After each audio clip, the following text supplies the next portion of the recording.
सच्चे भक्त को सर्वत्र ब्रह्म भाव की अनुभूति होती है। भगवत दर्शन, भगवत अनुभूति होने के बाद संत तुकाराम सर्वत्र ब्रह्म की अनुभूति पाते थे। वे जगत को ब्रह्म भाव से ही देखा करते।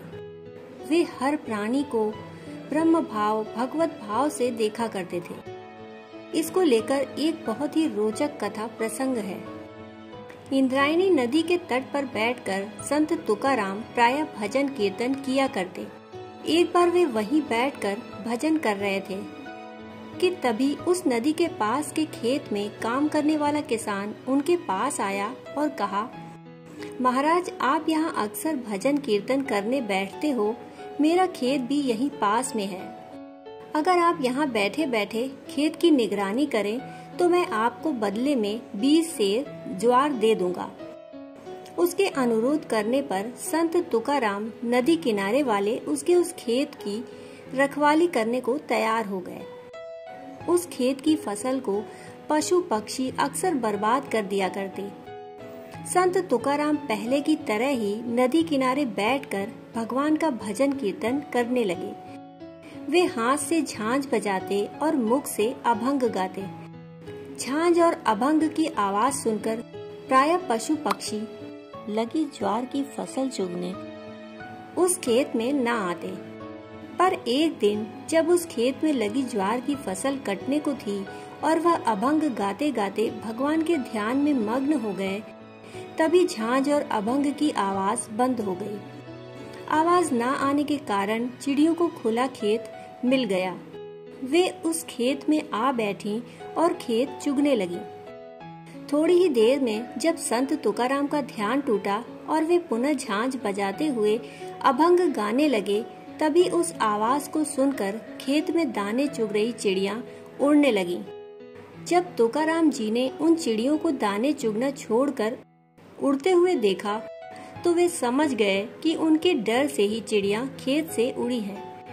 यह देखकर, यह सोचकर उन्हें खेद हुआ और उनके मुख से अभंग निकला कि पांडुरंग विठ्ठल भगवान की कृपा का विश्वास तो तभी करना चाहिए जबकि प्राणी मात्र एक सा दिखाई दे। मुझसे शंका करने या डरने का किसी को कारण नहीं, चिड़ियों को भी नहीं। मुझे तो सर्वत्र मेरे पांडुरंग विठ्ठल ही दिखते हैं। फिर इन चिड़ियों में भी तो पांडुरंग ही होंगे। तुकाराम जिसे जिसे देखते हैं उसे अपने ही सा पांडुरंग विठ्ठल समझते हैं। इस प्रकार संत तुकाराम के विचार में मग्न होते ही फिर से चिड़ियां खेत पर बैठने लगी और दाना चुगने लगी। उसी समय उस खेत का किसान भी वहां आ पहुंचा। उसने देखा कि चिड़िया खेत चुग रही हैं और पास में बैठे विचार में मग्न तुकाराम उन चिड़ियों को बड़े प्रेम से देख रहे हैं, पर उन्हें खेत से भगा नहीं रहे। उस किसान ने संत तुकाराम के सामने अपनी नाराजगी प्रकट की। अब उसने अपने कहे अनुसार संत तुकाराम को 20 सेर ज्वार देने से बचने के बहाने को ढूंढ लिया था।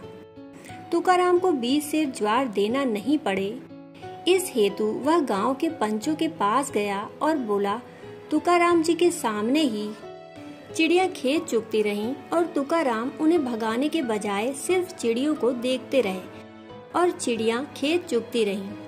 दुखी हो उसने कहा, मेरा लगभग 100 मन का नुकसान हुआ है, अब क्या किया जाए।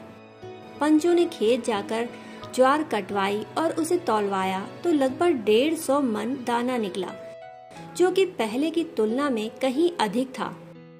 किसान का झूठ पकड़ा गया। अब वह नुकसान के आधार पर ज्वार देने से इनकार कैसे कर सकता था।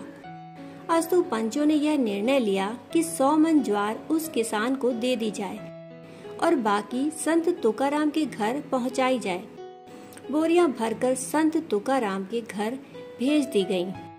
संत तुकाराम की पत्नी बोरियां देखकर खुश हुईं, पर तुकाराम जी अड़ बैठे और बोले, 20 सेर से अधिक दाना मुझसे नहीं लिया जाएगा, क्योंकि उस किसान से 20 सेर के लिए ही बात हुई थी।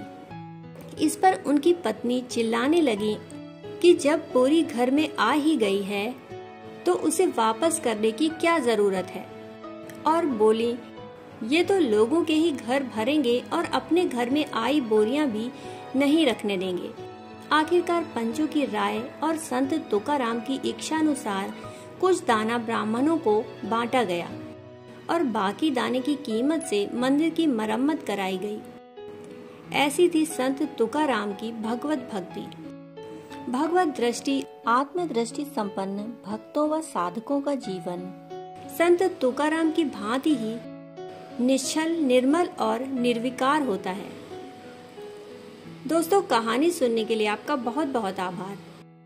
फिर मिलते हैं ऐसी ही कहानियों के साथ। तब तक के लिए धन्यवाद।